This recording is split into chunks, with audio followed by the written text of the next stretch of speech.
kayon tani. Sa number 1, nga example diri nga nagapakita nga kita magakilalanay sa 2 Samuel 12:23. Isa na sa ka-verse nga nagapakita. Simulat, amo lang na aton basahon na.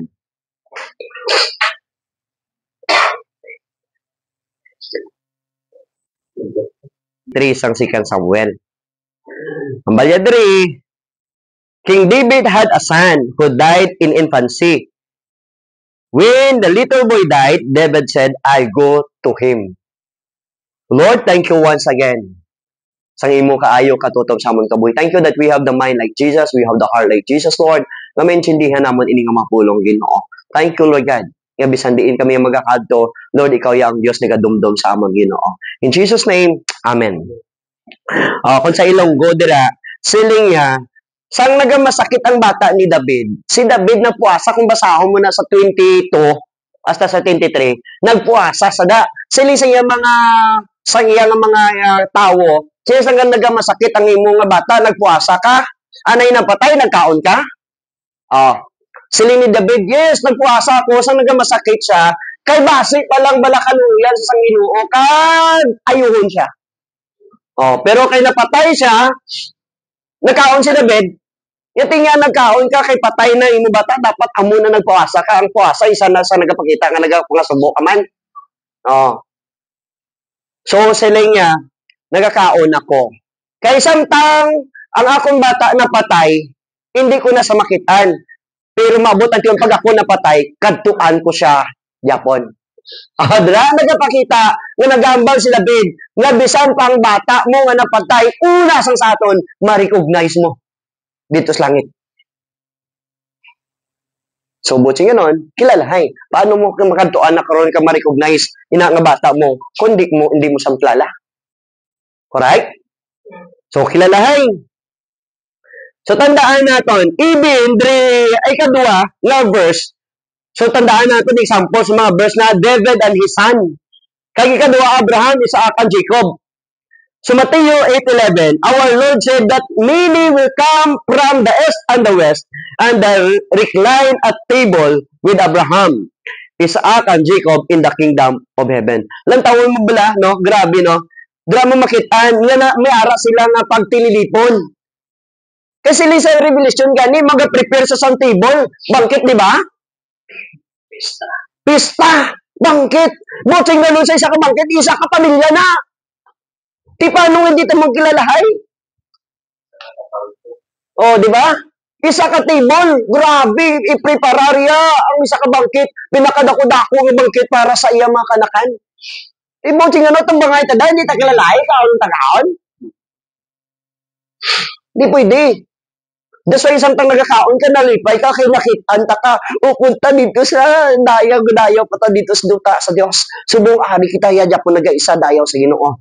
Pero tandaan mo, hilain na ang love na nagpangibabaw, which is agape kind of love. Ng alalangay ng pagpalangga. Pero ma-recognize mo kung sino na siya, kung ano mo na siya before. Correct? So, tandaan nato na. So, may mga teaching wala na takilalahay sa langit. Dito sa langit, puro na lang pagdayaw sa Diyos. Wala na kita kilalahay dito. Ay, nano kay mo ya. Di mo singa nun, pastor, taka, hindi taka kilalaan dito kung dito sa langit. Sinisang Ginoo, for my sheep knows my voice. Di ba? Nakilalaan sa akon, mga karniro, ang akong tingog. Di karon ano na lang na karon? Kung may mga teaching kita nga batian, basi bala maka-fellowship ka mo sa other churches, kang makabati ka mo sa mga teaching na hindi na takilalahay, siyempre hindi ka gid na nila klala pag dito na kay pikis-am lang katong simba sila. Pero kita yang nga nagaululupod ka nagkita na taga Domingo, kada Miyerkules naga-pre-meeting, hindi pwede hindi ta magkilalahay. Amen. Tandaan nyo kin siling isang Ginoo, bisan sa rapture, unahon niya ba na mapatay din mga buhi. Buting ano, may pag-ara nga ginatawag na tulda-tulda. Pero sa tuwi, sa pagpanyapon na, bangkit, why na sang Wala na sang ginatawag na boundary. Isa na katibol ang mga kanakan sang Ginoo. Ilan tawa bala? Ikilalahay ito Japon. So, tandaan nato na, okay, isa kabasihan nga kilalahay kita ang transfiguration ni Jesus Christ. Jesus and the disciples. Matthew 26:29 na sa. Jesus told his disciple, I will not drink of this fruit of the vine until the day when I drink it new in a new way in my Father's kingdom. Yan, hindi na ko ni mag-inom sa sining nga duga sang ubas, sa sining nga wine, until sa time nga maupod ta nakamuliwat dito sa ginharian sang akon amay. Kutsi ganun, kilalahay ka to. Di ba? Kilalahay kita ya. So, tandaan nato na nga sa pagkilalahay naton to, dra masiling nga mapuno ang imo, kag mangin kumpleto ang imo kalipay. Nga ang ginsiran mo sinigaran ato to, dala mo gid. Amen? Ay, may bunga nga mo yung pagpakanto pakari. Init nga sulay sa init nga man ari kopod nimo naton dito, di ba? And then sang nagapakadto ka bangkit arang lawagay. Okay, so dayon lupi baklutan, come here, receive the crown of life, reward. Amen. Tandaan mo sila sa Ginoo, God is the rewarder to those who seek Him diligently. Amen? Sa pangita sa iya, panawag sa iya, everyday siya nga life, rewarder gid siya. Buti nga hindi pwede nga sa atong pagpangalagad, hindi ka mag-speak nga wala ka reward. Anong pulos ang pagpangalagad mo? Pareho sa pag-eskwela mo, anong pulos pa pag-eskwela mo kung wala ka sa may ginag-expectar? Di ba? Nag-eskwela ka tutom, kung nag-expectar ka nga sa akong pag-graduate, makaobra ko. Pag nakaobra ko, makabuli ko sa tanan nga tao nga dapat buligan. So na nagamatutom ka tungod ga-expect ka sang reward sang imo pagkamatutom. Amen. Umuman sa atong pagpangalagad, nga nag-aalagad kita sa Dios, nagamatutom kita sa pagsimba sa Dios, tungod nag-expect ang nagapati kita nga time will come, mabato naton ang reward, hindi lamang diri sa duta, kundi dito sa langit. Diri daan nabato na nato ang reward pero mabato naton ang fully reward kung naton sa langit pagid diri sa duta nakabaton ta kita reward. Naman hindi blay sa ka-reward, kadaga makabugtaw ka, may klanon man Japon. may kusog ka man Japon. Makaobra ka man Japon sang imo dapat ulobrahon. Isa na naka-reward nga everyday nga agom naton halin sa Dios. Pero hindi tanan nga tawo maka-appreciate na. Amen. So tandaan naton. Then pagid ang isa ka pamatuod nga kilalahay kita, Moses and Elijah. Number 4 na siya. Na verse Matthew 17:3. When the glory of Jesus was revealed in the transfiguration, transfiguration, sang gindalayan niya mga disipulo dito sa bukid. We are told that Moses and Elijah appeared to them, talking with them. Nakita nila si Elijah kay si Moses na nag-istorya na sa atubangan sang Diyos na amay. Buti nga nun, ibig si Moses kay Elijah. Kaya kilalahay gani, kita yan, di kilalahay. Di ba? So, klaro, tama. Basta may makasimba ka mo bala kay Muslim sa una nakabati una mo nga teaching na nga pagtudlo na nga dito sa langit ko ay nagkakilalahay. Pupurutan na tatong bugalon to Hindi. Napunan ka ni isang gugma to. Di ba? Tandaan mo gid sila isang Ginoo. Ako ya ang nagtawag sa imo sa imo mismo pangalan. Paano ka nga hindi makilalaan kay Diyos even ang pangalan mo? Diyos nag-atag sila, bisan nga sila mo daw pangsot lang pangalan na po. Di ba? Di ba? So, Diyos na, siniya, ako mismo nagtawag sa imo pangalan. Gintawag ta ka sa imo pangalan. Yung tawabla. Dayon, hindi kayo mo makilalaan. Nga itawgon ka sa Diyos sa muna, di ba? Damo-damo ang naka-witness nga makabaton ka reward sa pagpangalagad mo sa Diyos. Amen. Andi nang iba nato nga utod ara katangla adito sa mahidi sa imperno. Mapabalik ka man tos Pastor JB sa amon be. Dawong lagi kami to ka. Wala ang may mga utod ko to nga daw hindi gito mamati gid.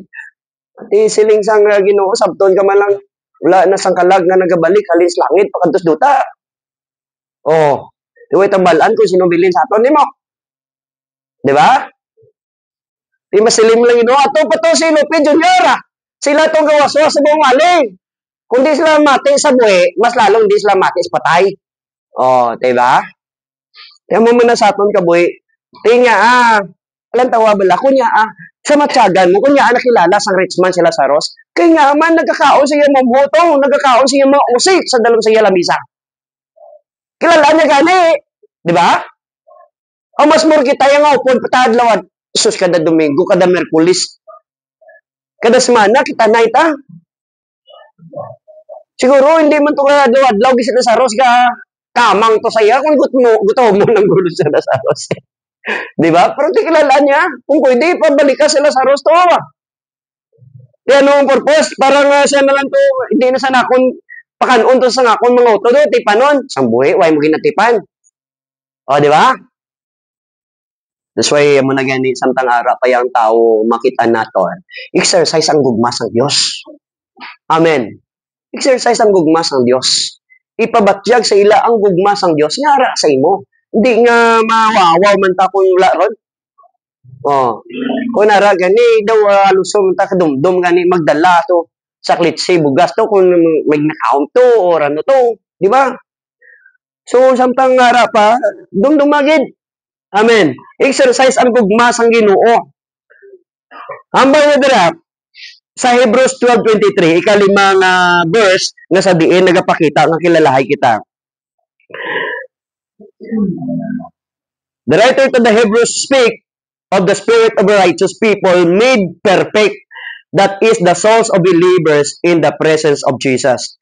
These souls, he tells us, are gathered in the assembly of the firstborn. Kung lang tawon mo da, grabe, gintitipo nila, the gathering assembly. Ano na? For the family. Reunion. Sa mga Kristowanon. Amen.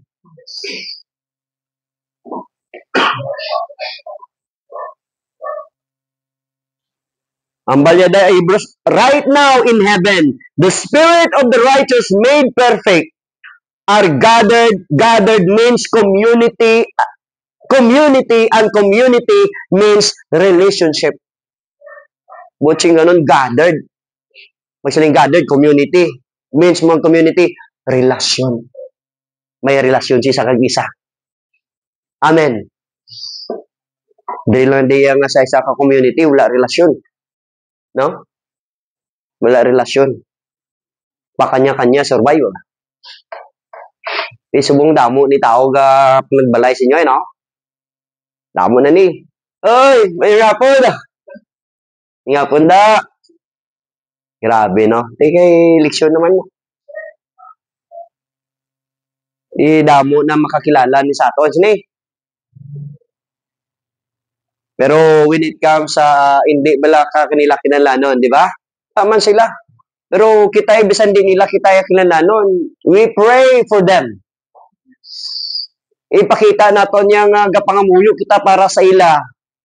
Hindi parang waswasan sila sang Dios. Hindi para tagaan sila sang Dios kay gayunan nga ma-realisar nila nga without God they are nothing. Sila isang babae nga model tong Amerikana sa testimony gibasa ko. Sila may cancer. Ibasa mo na garo. Namian ko kay sila may ara ko nga mga luxury car.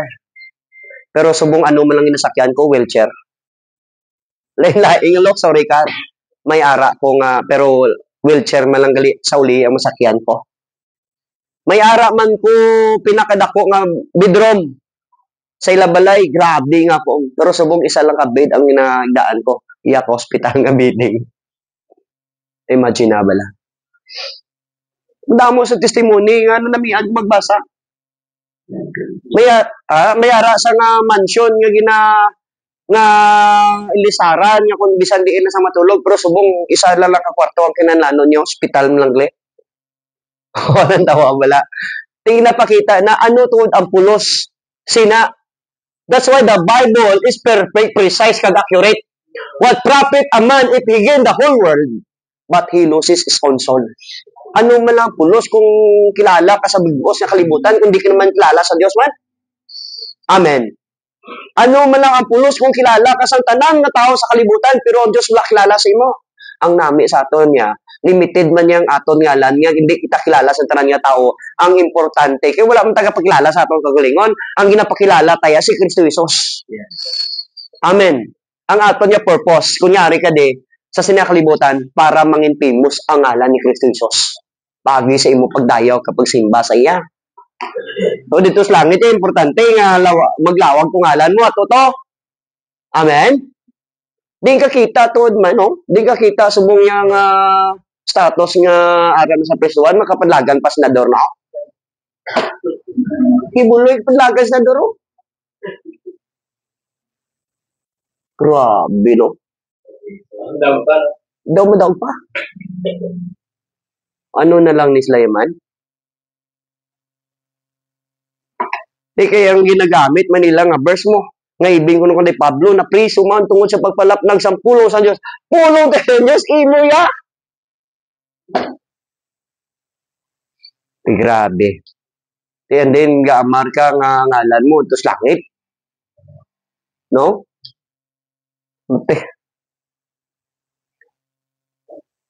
Smuggler ka, gano'n pang mga kasong tubang mo.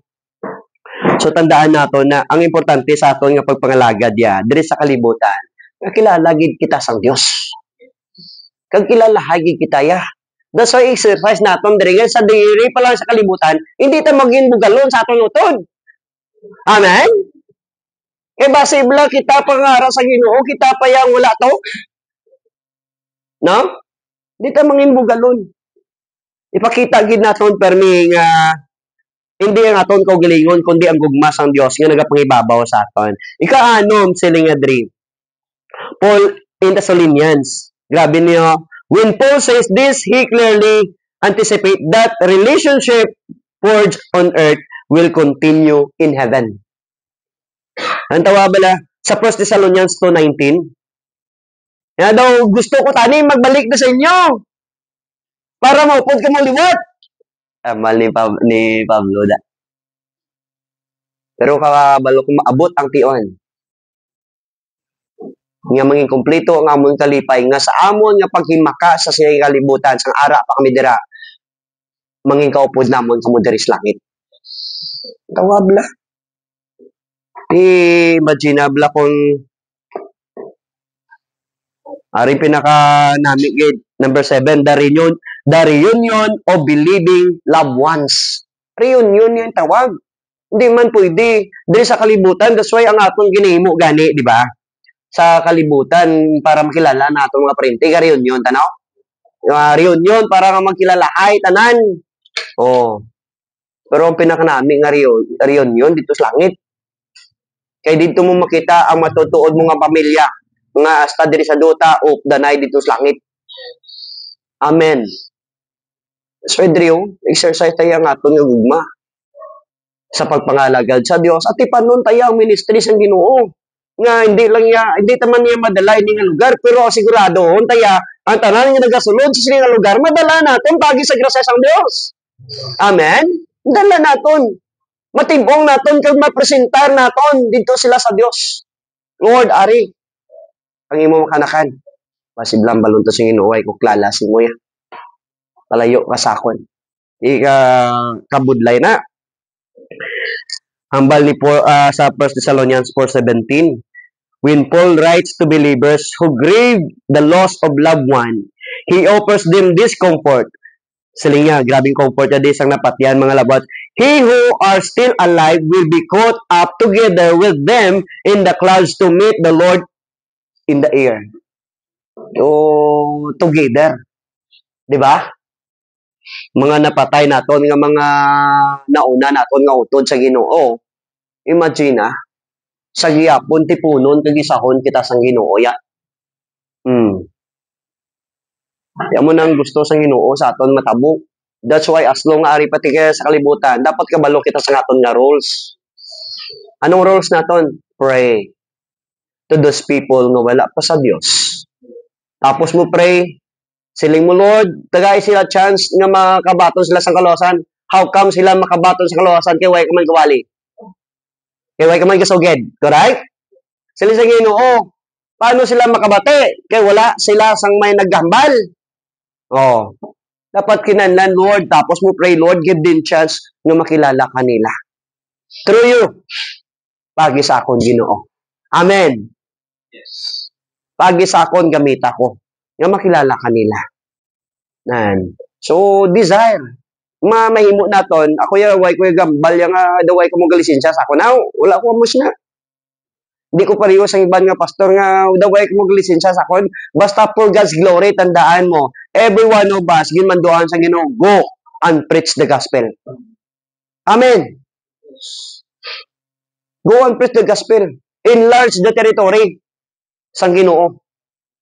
So mo nang nami sa aton dire kag tandaan naton ang ministry hindi taya dalok. Tita mo banta gani kamo na lang da ati tuod layo man ta sa aton. This inigaran I don't know Pastor G wala ta da kilala nga mapariper sina now.